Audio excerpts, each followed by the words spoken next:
আমাদের আরেকটা দল আছে বাংলাদেশে, জামাতে ইসলাম। ওরা কিন্তু আপনাদের চেয়ে স্মার্ট হয়ে গেছে। আপনারা কি আমার সঙ্গে এগ্রি করেন? কেন তারা আমরা কেন স্মার্ট হলাম না? আমরা কেন ওদের সঙ্গে লড়াই করে পারছি না? এই জায়গাটার কারণ হচ্ছে যে আমরা টেকনোলজিতে পিছিয়ে গেছি, আমরা ডিভাইসে পিছিয়ে গেছি, আমরা নলেজ বেসড দল তৈরি করতে পারিনি এখন পর্যন্ত। আমার দলকে তৈরি করতে নলেজ বেসড। আজকে দেখেন সিরিয়াতে বিপ্লব হয়ে গেল না? একই কারণ, সিরিয়াতে সোশ্যাল মিডিয়া দিয়ে বিপ্লব হয়েছে। এর আগে আপনার বসন্ত, আরব বসন্ত হয়ে গেল, সে আরব বসন্ত কিন্তু একইভাবে আপনার ওই সোশ্যাল মিডিয়া দিয়ে হয়েছিল। এবার বাংলাদেশে যেটা হয়েছে সেটাও কিন্তু এই সোশ্যাল মিডিয়া দিয়ে হয়েছে। ছাত্ররা তারা সবাই সোশ্যাল মিডিয়া ইউজ করেছে, এই কারণে লক্ষ লক্ষ মানুষ নেমে এসেছে।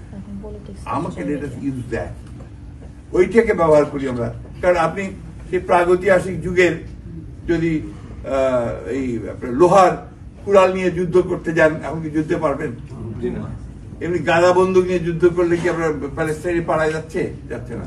এখন হচ্ছে আপনার মিসাইলস, বিভিন্ন রকম আণবিক শক্তির যন্ত্রপাতি, সুপারসনিক, তাই না? এই জিনিসগুলো আমাদের মাথায় আনতে হবে ভাই। শুধু হইচই করে চিৎকার চেঁচামেচি করলে হবে না।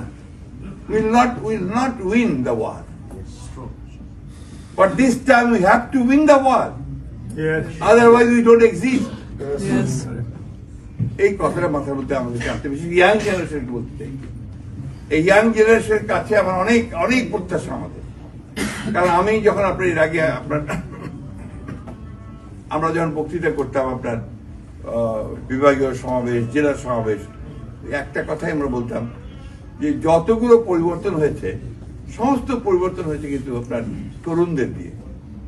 সেই ভাষা আন্দোলন থেকে শুরু করেন, সব সময় ছাত্র যুবকের এই আন্দোলন পরিবর্তন আছে।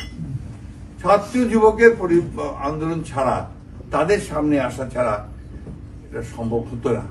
আজকে ছাত্ররা এসছে সামনে, আমাদের জনতা এসছে সামনে, বুকে রক্তটার সামনে গিয়ে ঢেলে দিয়েছে, তারপরে এটা হয়েছে। তারপরে হাসিনা পালিয়েছে, তাই না? নাহলে কি হাসিনা পালাতো?